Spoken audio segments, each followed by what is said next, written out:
right. Good morning, everyone. We are back with another SimplyTrade news roundup. Wherever you are, good morning, good afternoon. It's probably all different times. We get a lot of Canadian listeners, actually. I have to mention that. Anyway, so my name's Anik, and I'll be kind of asking the questions today. And I am here with Andy, who I have not done a podcast with lately because we've had so many different news segments lately. But I'm kind of excited to get this one going. Hi, Andy. How are you doing?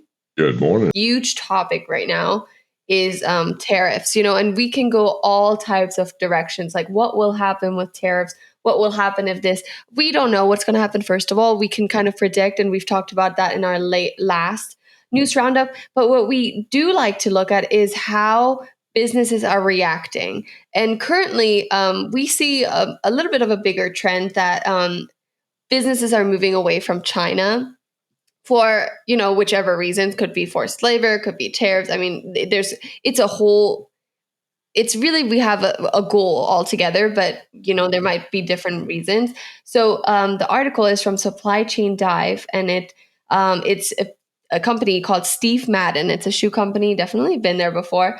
And they are slashing their China sourcing, basically, is what it's saying, by quite a lot. I think they're aiming to cut its imports from China by 40 to 45% over the next year. That's quite a lot. And especially, I've been seeing a lot of news sections that the fashion industry are the ones that are going to be really impacted, because they are, with whatever is happening, the tariffs are getting higher in China. Even as of today, I heard they're higher. So fashion, industries, they love to source from China. So their main problem is where are they going to source from, and how are they going to fund from it, because it might not be as cheap. So there's a few issues that might arise. But what do you see right now? What is the trend for you, and what do you think is the right way to act right now with these tariffs happening? All right, so this is going to be from a personal perspective, but I can tell you this: if I were currently doing business with China, and we've been saying this, and companies are doing this, I would be looking at alternate sources. There's no question. To completely move your supply chain or your source out of China, if you're there, that would be that's a big deal. However, you can, slowly but surely, new products come online. You just source it to other locations and other factories.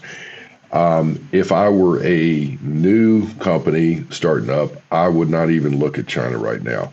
All right, here's the thing. Why? Well, with all the extra the extra tariffs, the bureaucracy, the things that are going on.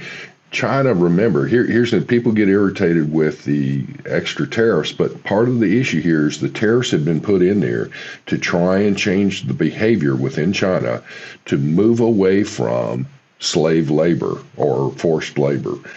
And China has doubled down on that. Andy, I want to real quick bring up something. You guys recorded a podcast recently with someone, but he said something different. He said something very interesting too, which we don't want to get into, but if you want to go to that episode, it won't be out yet, but once it will, you should definitely check it out. He said, we shouldn't punish the other countries. We should punish our own businesses. Companies. Yeah. It's the businesses that are continuing to source from locations that are using forced labor. And that's what the whole intent is behind this. I mean, all right, so folks, let me say this real quick. Is we're looked at it, people are talking about it's like, well, are we really, is China really paying for these tariffs? Because that was the thing, where Trump says, look, we collected them from China. Well, technically, the higher tariffs are paid by the importer. Okay, however, to buy those goods, what's happened in China is the China government has been subsidizing the factories in China to lower their prices on their goods so that when the goods come into the U.S. and the added tariffs are in there, it's a pretty much a wash. In other words, the value of those goods do not, China's trying to offset the added tariffs. Well, what that also means is the China government is having to spend money to subsidize their own factories. The question is, what's that do? Actually, China's government, their economy, has been hurt by the added tariffs and by the Forced Labor Prevention Act and all. So the point being is these are having an effect. The issue is how long will China continue this? So to your point, as we're looking at this particular company is obviously wanting to say, you know what, we're done. We're going to go ahead and pull the trigger and move to other sources other than China.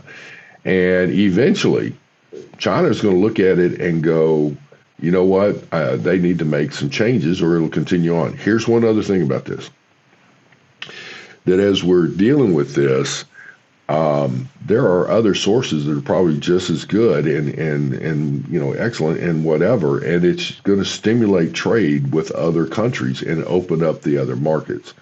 So, I just see some positives to this. Now, with that said, here's the other thing. In the article, it continues on saying he's looking at moving to countries like Cambodia, Vietnam, Mexico, and Brazil. Here's where one of the key things is, especially in Cambodia and Vietnam, which is real close to China.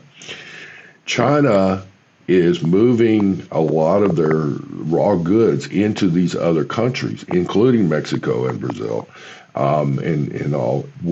So for example, fashion industry, you have the cotton that was grown in that Northwest Uyghur region. And so that cotton has been shipped in boats, all over the world. So looking back, there was I think it was the 2022 study that showed that there was $1 billion of goods seized by U.S. Customs and Border Protection that was due to having forced labor commodities in them. In that, only, I think, let's just say it was roughly $100 million was directly from China. 375 million, I think, was from Vietnam and 400 million from Malaysia or, whatever. So like 75% of the goods that had Chinese forced labor commodities in them, or commodities made with forced labor and all that, came from other countries other than China. So then you still have to have your due diligence and all that. However, in this case, the shoe company is looking at other sources other than directly in China.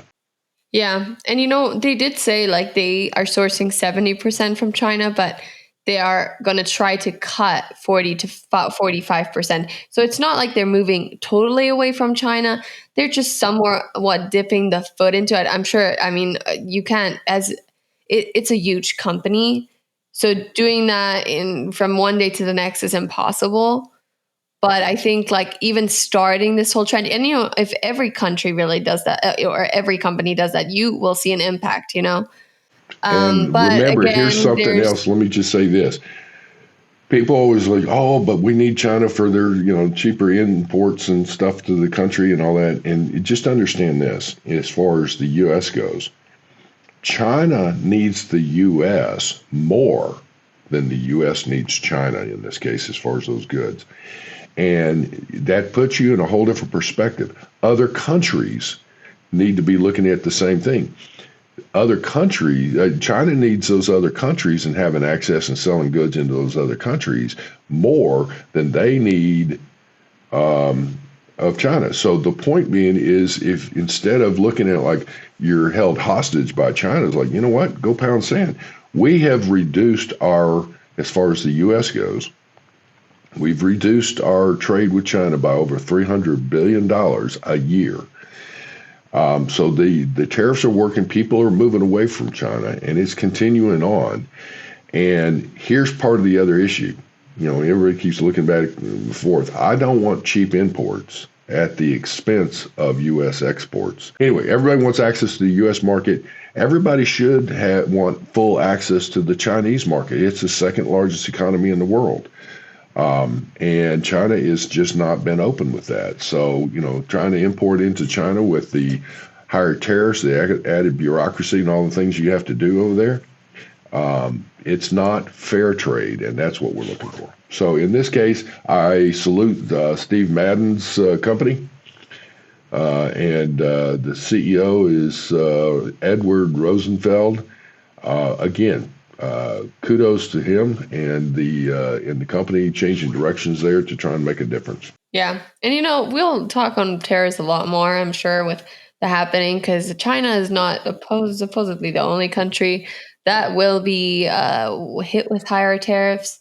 So we'll see how that plays out on the consumers, but no one really knows about that one yet. Okay, moving on. We got the port issues. We have lots of port issues nowadays. I don't know what's happening. You don't hear about that like just on a daily basis, right? And especially now that it's becoming Christmas and you think all these holiday things should be getting here by now, because obviously they have to get to the store. It's like a long process. Well, there's lots of things stuck in. First of all, there's two articles and we're kind of going to combine them because it's like one whole different issues, but basically it's about the ports, right? The ocean ports. Is that what you call them? Right? Okay, so in the US, they're done striking, but there seems to be another strike looming over the automation, which we have talked about months ago, I remember. And apparently now it's coming back up, and whatever it's happening, we can get into that right now. And then in Canada, they're actually just ended a strike, which was forced by the labor minister, Stephen McKinnon, who used federal powers to force union workers back to the docks, which is the second time this year he has effectively done that. I don't know if they're probably going to go back to strike. If they're being forced to work again, it seems like there's going to be another strike. Well, they're trying to resolve the issue, and it's going back and forth. Quite frankly, the issues that the unions are having both in U.S. and Canada are very, very similar. It's pay, it's use of automation, it's things of that nature. And so, quite frankly, I am not a fan of the longshoremen's union at this point. Quite frankly, I think they're being extremely self-centered, but they're trying. They see the situation where they should be able to, and they're empowered because of the current Biden administration, and it's a union-friendly environment. And in this case, here's where I have the problem. In the U.S., if you recall, they did go out on strike on the eastern and the Gulf seaboards, and they were wanting basically a 69% raise, which is an astronomical raise in over a few years, but it's basically almost a 70% raise. But then there's the other issue. So they got the pay, they got back to work. They have a couple more months now before they potentially could go out on strike unless they can work a full contract. And in this, the biggest bone of contention right now is the use of automation. They are so focused on saying the union does not want to have the ports become more automated on anything. They want a body in a chair, or they want somebody at a gate to open and close the gate and stuff like that. And that's where I think it is completely a fallacy. They're using very negative, very hollow, very blindsided approach in this. Folks, if you are looking at this is something you need to look at. If you're a union member in this, you better get up and deal with your leadership, because this is stupid. Here's where I'm going, is that the use of automation will make the port more productive. All they're doing is, if you're not going to use automation, that is a very short-term solution. It's very self-centered. It doesn't work in the long run. Here's where I'm going, is that in looking at it, instead of focusing on that, I would look at more of a profit sharing type scenario and look to see What can the union do to help improve productivity so that they could increase the frequency of ships in and out, loading and unloading, in and out of that port? So let's just say that they can increase the number of ships by one more per day. That's 5 extra ships. How much more money could they make?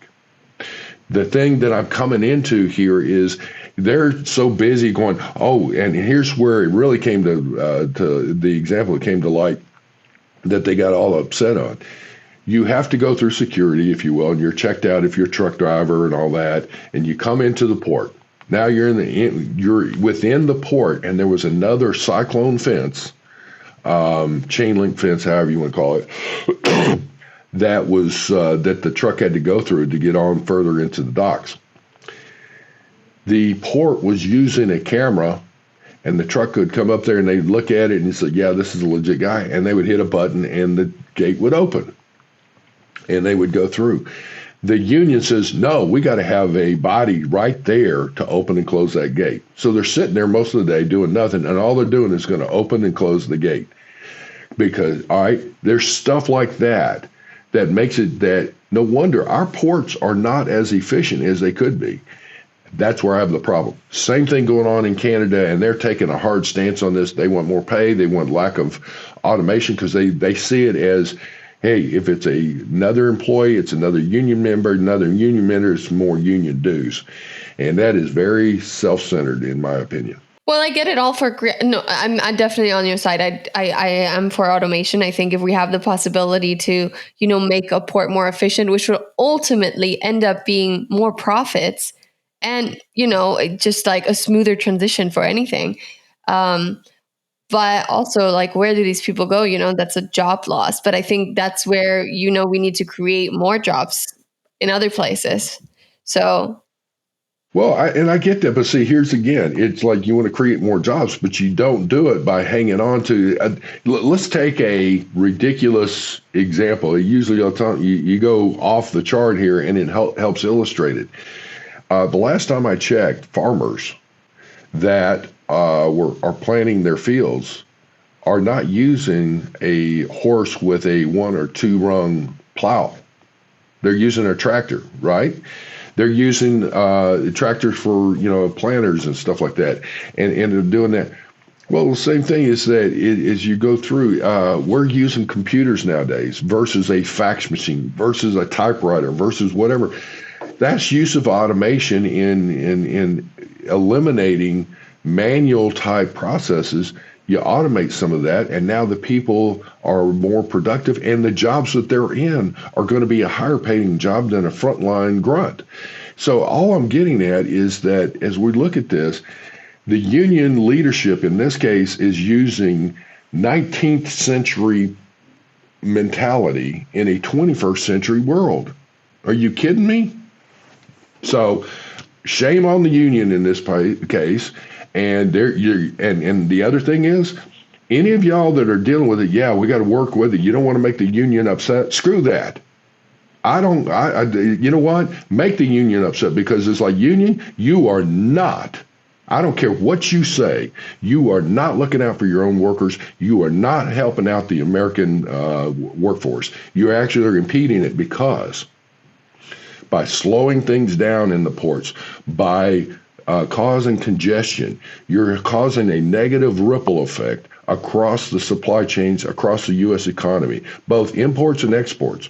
If our goods cannot be exported timely to other countries, what's the other country going to do? You know what? I can get it from Brazil or China or India or somebody easier than I can get it from the U.S. Why? Well, gee, the longshoremen are the ones standing in the way. Yeah, I see where the problem arises. I definitely do. I think, any job now gets automated. It's the same thing if we just talk about AI. People are like, oh no, AI is going to take my job. But in that sense, it's like, no, it's not, because you need to understand how your job. You need to understand. You just need to get more educated about it, and then work with it. But I think, there needs to be discussion. It sucks that this is what's happening, and there is a lot of backup happening at the ports, unnecessary backup, if I may say so. especially during the season, and which could possibly, I'm not saying, I don't know if that, but it logically would make things more expensive, because if they only have limited stock because they can't get the stock on time, don't things get more expensive? Well, Right? exactly. I mean, it's supply and I demand. mean, that could be Yep. a possibility, right? Yep. So, Yeah. And if the stock is stuck at the port, then there's nowhere to get it from, right? We won't have it. But I'm not sure this, I'm just throwing it out there. If you have anything to say about that outside of one of our listeners, is maybe in it currently, please reach out to us. Maybe you can jump on the podcast. It would be a great discussion. I also want a quick fun fact before we end this podcast is that the first port was built at the Wadi al Jarf on the Red Sea coast of Egypt, dating back around 4,500 years. That's how long it's been around. And which is the oldest known artificial harbor in the world. Yeah, so cool. You can definitely share that at your Thanksgiving dinner table. We're not quite there yet, but I guess I'm already thinking about it, the food. All right, well, that is it. That's really all we have to cover. You know what? All the news talked about tariffs, and I'm thinking we can't just talk about tariffs all podcast long, especially because we don't know, what is exactly happening. We have no real data right now. But we talked a little on that. So hopefully this kind of brought some light to your Monday. Maybe not. Maybe not. Maybe it brought some thought to you this Monday. Anyways, we will be back next Monday morning, 5:30 a.m. Mountain Standard Time. Will the podcast be out so you can listen while you're driving to work or at work? Thank you so much, Andy. I appreciate you coming on. And when is the next conference?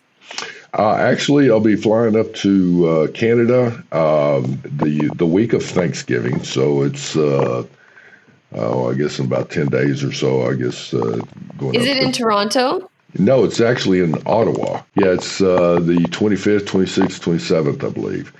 And we're going to be doing. Oh, we're going to be so excited! I'll tell you, it's the folks up there apparently are excited that we're coming up. We're going to get to do a recorded show, an hour-long show, as part of the conference. And you know who's also in Toronto closing out her Eras tour, which has been on for 2 years?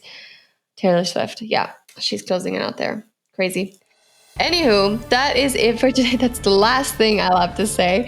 Thank you very much for joining And we will see you back on Brought Monday. to you by the generous contributions of Global Training Center. You can follow the show and GTC on LinkedIn or Twitter and other social networks. Make sure you check out the show notes in the description for a full rundown of today's show with all the important links. Also, make sure that you share this with a friend and subscribe on your favorite streaming platform. We really like hearing from you. If you enjoyed the show, make sure to rate and review wherever you listen to this podcast. If you or someone you know would like to be a guest in the show or would like to sponsor SimplyTrade or suggest any topic you would like for us to discuss, please contact us via email at simplytrade@globaltrainingcenter.com, or you can DM us on Twitter at SimplyTradePod. Thank you again for the privilege of your time. Happy trading. SimplyTrade is not a law firm or an advisor. The topics and discussions conducted by SimplyTrade hosts and guests should not be considered and is not intended to substitute legal advice. You should seek appropriate counsel for your own situations. These conversations and information are directed towards listeners in the United States for informational, educational, and entertainment purposes only and should not be substituted for legal advice.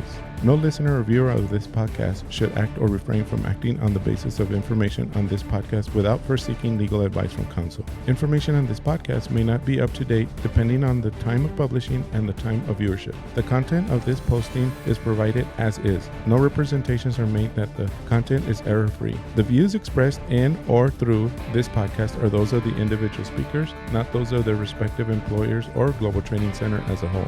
All liability with respect to actions taken or not taken based on the contents of this podcast are hereby expressly disclaimed.